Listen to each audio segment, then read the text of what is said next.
스가랴 1장 1절에서 6절까지의 말씀을 제가 봉독하도록 하겠습니다. 다리오 왕 제2년 8째 달에 여호와의 말씀이 이또의 손자 베레가의 아들 선지자 스가랴에게 임하니라. 이르시되 여호와가 너희의 조상들에게 심히 진노하였느니라. 그러므로 너는 그들에게 말하기를 만군의 여호와께서 이처럼 이르시되 너희는 내게로 돌아오라. 만군의 여호와의 말이니라. 그리하면 내가 너희에게로 돌아가리라. 만군의 여호와의 말이니라. 너희 조상들을 본받지 말라. 옛적 선지자들이 그들에게 외쳐 이르되 만군의 여호와께서 이같이 말씀하시기를 너희가 악한 길 악한 행위를 떠나서 돌아오라 하셨다 하나 그들이 듣지 아니하고 내게 귀를 기울이지 아니하였느니라. 여호와의 말이니라. 너희 조상들이 어디 있느냐? 또 선지자들이 영원히 살겠느냐? 내가 나의 종 선지자들에게 명령한 내 말과 내 법도들이 어찌 너희 조상들에게 임하지 아니하였느냐? 그러므로 그들이 돌이켜 이르기를 만군의 여호와께서 우리의 길대로 우리 행위대로 우리에게 행하시려고 뜻하신 것을 우리에게 행하셨도다 하였느니라. 아멘. 이 말씀은 살아계신 하나님의 말씀입니다. 하나님께 감사드립니다. 아멘. 오늘부터 우리는 스가랴 말씀을 봅니다. 이 스가랴는 구약시대 선지자의 이름입니다.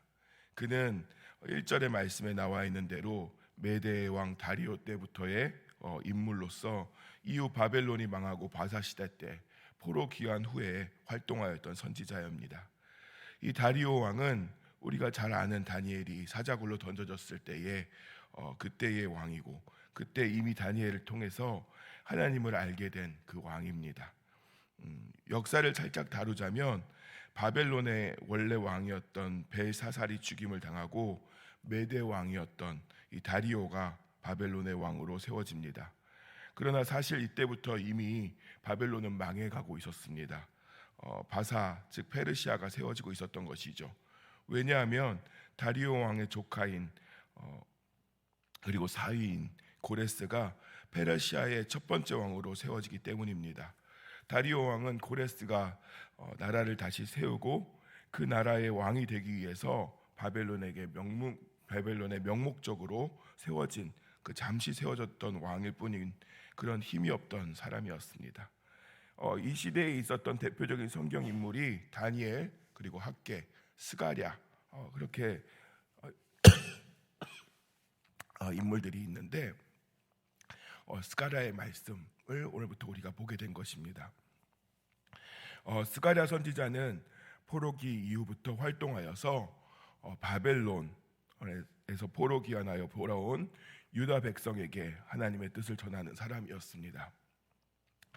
특히 스가랴는 학개와 더불어서 성전을 재건하다가 사마리아 사람들이 방해로서 멈춰있던 그 시대에 하나님의 말씀을 전하면서 하나님이 주신 계시의 말씀을 통해 그 사람들을 위로하고 다시금 성전 재건의 힘을 더한 인물입니다. 오늘 본문은 그 첫 번째 메시지에 해당합니다. 하나님은 먼저 하나님의 언약 백성에게는 성전 재건과 함께 그들의 삶에 갱신이 필요함을 강조하고 계십니다. 특별히 유다의 조상들이 불순종함으로써 하나님의 진노를 경험했던 일을 상기시키시면서 하나님과의 언약의 신실한 삶이 중요하다는 것을 강조하고 있습니다. 즉 회개를 강조하고 있는 것입니다. 3절은 하나님이 언약 백성이 회복되는 원리를 알려주는 말씀입니다. 제가 다시 한번 3절 읽어보겠습니다. 그러므로 너는 그들에게 말하기를 만군의 여호와께서 이처럼 이르시되 너희는 내게로 돌아오라. 만군의 여호와의 말이니라. 그리하면 내가 너희에게로 돌아가리라. 만군의 여호와의 말이니라. 아멘. 이 형식적인 율법 준수를 요구하시는 것이 아닌 인격적 관계의 회복, 즉 하나님과 맺은 언약 관계에서 신실함을 회복하라고 하시는 말씀입니다. 하나님은 언약 공동체의 온전한 회복을 위해서는 성전 건물의 재건도 중요했지만 더 근본적으로 언약 백성의 내면의 변화와 영적 회복이 필수적임을 말씀하고 있습니다. 비록 과거 유다 백성들은 하나님과의 관계에서 철저히 실패했지만 하나님이 아브라함과 맺으신 언약은 여전히 유효하다는 것입니다. 그래서 하나님은 언약 백성에게 내가 너희에게로 돌아가리라 라고 약속하십니다. 그러나 그러한 약속이 성취되기 위해서는 먼저 진정한 회개가 전제되어야 함을 말씀하고 있습니다. 4절은 다시금 이전 유다 백성들의 잘못이 어떤 모습인지를 친절히 가르쳐주고 있습니다. 어떤 부분에서 돌아와야 하는 것인지를 말씀하시는 것입니다. 바로 악한 길, 악한 행위를 떠나서 돌아와야 한다고 말씀하고 계십니다. 그러면 악한 길, 악한 행위는 무엇을 말하는 것일까요? 하나님은 하나님 백성이 하나님 외에 다른 것을 섬기지 않는 일, 그리고 섬길 때에도 온전한 하나님이 가르쳐 주신 방법대로 하는 것을 원하셨는데 유다 백성들은 그러지 못했습니다. 하나님 외에 다른 방법을 찾았고 하나님보다 자신들의 이익을 위해 살았습니다. 또한 하나님을 믿는다고 고백하였지만 입술의 고백일 뿐 그들은 다른 신들도 함께 섬겼고, 그러다 보니 자연스럽게 하나님을 다른 신들을 섬기는 방법으로 섬기기 시작했습니다. 또한 그것이 과해지다 보니까 민족들끼리 사랑하는 존재가 아니라 경쟁의 대상이 되었고, 서로를 속이고 서로를 해치면서 자신의 이익만을 위해서 살았습니다. 이것이 바로 악한 길이고 악한 행위였습니다. 결국 이를 통해 하나님은 진노하셨고 그들에게 등을 돌리셨습니다. 그리고 그들은 70년간 포로 생활을 할 수밖에 없었던 것입니다. 하지만 약속하였던 70년이 다 된 이때 하나님은 유다 백성들에게 한 번 더 기회를 주시면서 내게 돌아오라, 그리하면 나도 돌아가리라 라고 말씀하고 계신 것입니다. 그러나 하나님은 이 기회를 주시면서 함께 경고도 하고 계십니다. 이번이 결코 놓쳐서는 안 되는 중요한 기회라는 것입니다. 그리고 이 기회를 말씀하시며 경고하여도 듣지 않았던 유다 조상들의 비극적인 결말을 함께 상기시키고 계십니다. 그와 함께 이런 기회를 지금 전달하는 선지자들이 영원히 살겠느냐라고 질문하시면서 회개의 기회는 결코 무한하지 않다는 것을 말씀하십니다. 선지자들은 유한한 존재이며 그들을 통해 선포되는 회개의 메시지도 영원히 지속되지 않는다는 것입니다.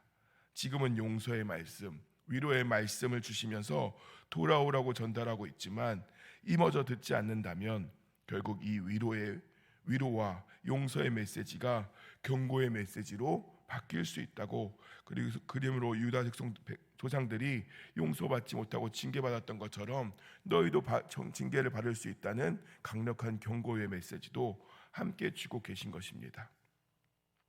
이 포로지에서 돌아온 언약 백성은 조상들의 역사 속에서 교훈을 얻어야만 했습니다. 그리고 당장 눈앞에 보이는 것은 다 무너져 있고 막혀 있는 것 같지만 희망을 가져야만 했습니다. 하나님은 그들이 조상들의 실패를 반복하지 않고 여호와의 말씀에 온전히 귀를 기울인다면 회복의 길을 열어주실 것임을 선포하시고 계시기 때문입니다. 이제 그들의 운명은 그들이 하나님의 경고와 위로의 말씀을 어떻게 듣고 선택하였는가에 달려있는 것입니다. 오늘 우리에게 주신 말씀은 어떻게 보면 이와 같이 위로의 말씀 같기도 하고 어떻게 보면 경고의 말씀 같기도 합니다. 그런데 하나님의 말씀은 대부분 이와 같습니다. 왜냐하면 이것이 공의의 하나님을 잘 나타내는 모습이기 때문입니다. 우리는 하나님의 진노를 오해하지 말아야 합니다. 하나님의 진노는 인간처럼 감정적 폭발이 아니라 거룩한 사랑이 거절당하였을 때 나타나는 공의의 반응입니다. 하나님은 노하기를 더디하시고 인자와 진실이 많으신 분이십니다. 그러나 죄를 계속 외면할 수도 없는 거룩한 분이십니다. 그래서 하나님은 그런 자들에게 분명히 경고하시지만 또한 돌아오는 자에게는 언제든 용서하시고 품어주시는 사랑의 하나님이시기에 말씀이 오묘하게 느껴지는 것입니다. 그러므로 이런 말씀을 우리가 묵상할 때에 결코 우리의 말씀을 쉽게 간과해서는 안 됩니다. 반드시 하나님의 사랑과 함께 심판도 생각해야 하는 것입니다. 사랑하는 성도 여러분, 여러분은 지금 하나님과의 관계가 어떠하십니까? 그저 예배를 참석하고 봉사하는 그런 겉모습이 아니라 우리 하나님과의 관계가 좋고 가까우십니까? 혹시 예배를 드려도 감동이 없고 은혜가 없는, 하나님과 멀어져 있는 느낌이 드시는 그런 마음이 불편한 상황에 있으십니까? 하나님의 나의 기도를 들어주시지 않는 것처럼 느껴지시고 너무나 하나님과의 관계가 멀어져 있다고 생각된다면 오늘부터 하나님과의 관계에 집중하여서 이 회복을 이루시기를 바랍니다. 왜냐하면 오늘 말씀에서 그리하면 하나님도 돌아오시겠다고 약속하고 계셨기 때문입니다. 하나님이 다시 나와 함께 하실 때 내 마음에 무너졌던 예배, 감사, 기쁨, 능력, 사랑이 회복될 것입니다. 지금도 하나님은 우리를 기다리고 계십니다. 우리에게 계속해서 돌아오라 말씀하십니다. 우리가 여호와께 돌아가면 하나님은 우리에게 다시 더 가까이 다가오실 것입니다. 그 믿음을 잊지 마시고 기도하실 때 하나님과의 관계를 깊이 묵상하시고 그 관계에서 회복되심으로 하나님이 주시는 은혜와 평강을 누리시는 저 여러분 모두가 되기를 소망합니다. 기도하겠습니다. 사랑과 은혜가 풍성하신 하나님, 오늘도 이 새벽을 깨워 하나님의 말씀으로 하루를 시작하게 하셔서 우리에게 진리를 다시금 일깨워 주심에 감사드립니다. 하나님의 그 크신 사랑을 말씀을 통해서 다시금 확인합니다.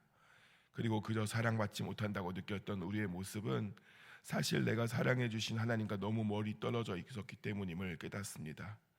다시금 주님과의 관계가 회복되기를 소망합니다.